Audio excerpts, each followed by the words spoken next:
Hey guys, welcome back to the channel. Welcome back to the vlog. My name is Evan and this is Sense or Sense. And today I'm going to talk to you about the Fidelity Cash Management account, the advantages, the disadvantages, the hold times over the last couple of years, and what they've done at Fidelity to basically combat fraud, as well as some of the things that a lot of people overlook that are very advantageous for the Fidelity Cash Management account, especially if you're going overseas. So if you're going to be doing any international traveling, stay tuned. Let's talk about it now. So first of all, the Fidelity Cash Management account has come under fire over the last couple of years because there was a period of time in 2024 around August, September, in which the cash management account had a lot of fraud and fraud related to it with certain people that were trying to deposit checks at Fidelity, then essentially then taking money out, and then the checks would essentially bounce. So they were hot checks. There were money that Fidelity ended up having to eat a lot of, because what they usually do is they sweep money out to third-party banks and then bring that money back in over, when you request it. And they had basically a 1 or 2 day hold at that point, and so the money was going into the account. They were letting people withdraw money from the account, and then the money was essentially not there to be swept out to the banks. So they have, over the last couple of years, gone as high as 16 business day hold times on the cash management account. Well, they whittled that down in early 2025 to 10 business days. Then starting at the end of 2025, they went to 7 to 10 business days. Then sometime in early 2026, they've gone to a 2 to 7 business day hold. And now, officially as of today, the hold times on the Fidelity Cash Management account are, let me just read you what it says when you try to bring money into Fidelity. This is only if you're trying to take money from your account externally and request it via Fidelity. So it says a hold period of up to 10 business days will limit your ability to withdraw or transfer cash between accounts.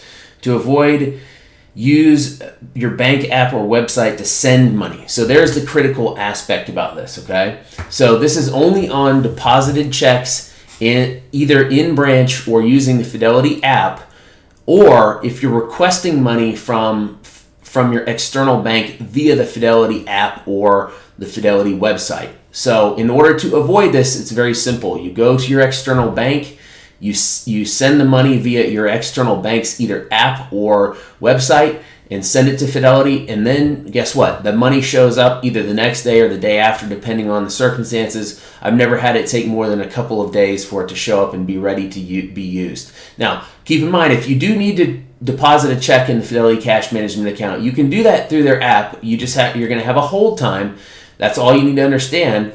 And the hold time's up to 7 business days. But understand that you will receive interest on that money from the day that it's deposited, and you can also invest with that money and do other things. I usually just keep my Fidelity Cash Management in their cash accounts, basically, their money market accounts, which, by the way, is one of the reasons why I like this cash management account, is because you can utilize the Fidelity Cash money market accounts that they have, and right now they're paying 3.29%.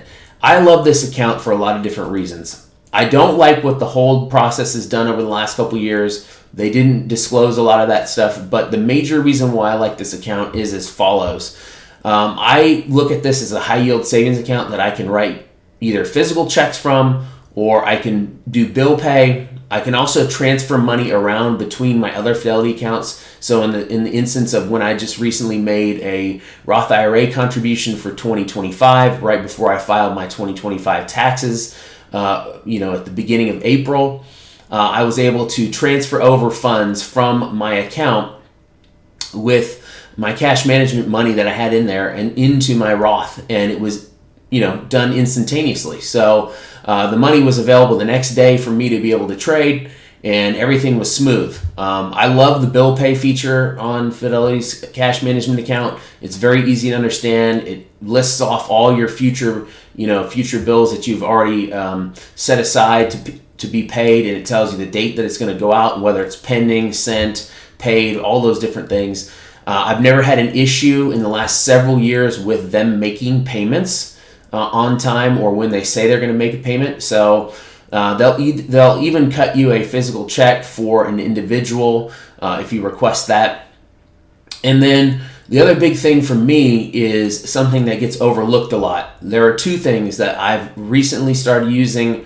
One of them I've recently started using. The other one I've used in the past. But the first thing is ATM withdrawals using a Fidelity Cash Management debit card. So it works just like a debit card for your bank, but the advantage here is you can utilize pretty much any ATM out there. There are some exclusions there in the fine print, but ultimately it's pretty much every normal ATM. I would say not on a cruise, not in a casino, things like that, just because those are often third parties that are unique in the way they charge for their funds. But I've used it at pretty much every other style ATM: Bank of America, Chase, mini credit unions, at the airport, things like that. I've used it at all those places. And the big advantage is that you're going to get your fees refunded. So any fee, the other day I took out $1,000 and there was a $4 fee for that at Bank of America. Well, my fee was automatically refunded the next morning. So the fees get refunded almost instantaneously. It's usually within 24 to 48 business hours. So I've had it, already this year. I think I've gotten $12 in refunded fees. And the other advantage that is overlooked by a lot of people is that unlike a lot of ATM debit cards that you have through your banks and whatnot, usually those are limited to $300, $400, $500, maybe up to $600, $700.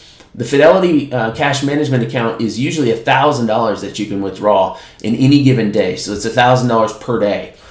So that's a huge advantage. Now, some ATMs won't spit out $1,000 if they don't have a $100 bill capability, but I found that most Bank of America's, Chase's, larger ATMs will do that, and that's really advantageous. Fewer trips to the ATM is always better. I use these funds to basically pay some contractors and to pay some other people in my life that I don't want to have to use a credit card or I can't use a credit card with. So I just keep some cash around, and I can go to the ATM. I can withdraw up to $1,000, and I can get the fee refunded. So that's a major advantage as well. Now, take this to the next step. This is the main reason I got the cash management account originally, and then I found these other things were beneficial as well. But the next step is being able to use the Fidelity Cash Management debit card overseas, and they will refund your fees overseas as well. And this is a big deal because oftentimes there are ATM fees on top of foreign currency exchange fees, and then those can add up to be in some cases $5 to $10 per small transaction. Even if you're just taking out a couple hundred euros or something like that, can add up to $10 equivalent in the U.S. So all of that's going to be refunded via the debit card. Now, you do need to make sure that you put a travel notification on the debit card. You need to tell them exactly when you're going and where you're going so that they can know that it's actually you pulsing the money out of the bank. I haven't had an instance where I was in France where this didn't work well, but I got it cleared up real quickly online via online chat with Fidelity, and then my next couple of debit card transactions worked just fine over the rest of my trip. I've used this in Japan, I've used this in St. Lucia, I've used this in France, I've used this in other places in Europe, Germany, and it always works really, really well in 95% of the situations. So getting those fees refunded is a huge deal, and that's the best way to get foreign currency, by the way. Don't go to the airport kiosk. Don't order it ahead of time from your bank. The best way is to get there in your foreign country and use an ATM, even at an airport, because you're going to get the fees refunded, and you can get foreign currency right on the spot, and then you don't have to worry about paying a huge markup in the currency exchange, because usually they go on an average currency exchange rate based on the last either 7 days, 10 days, 30 days, something like that.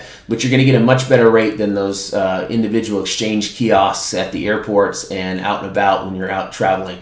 So these are some of the major advantages of the cash management account. I also love the fact that you can invest in this account. I don't do so just because I utilize it as kind of a short-term cash reserves account.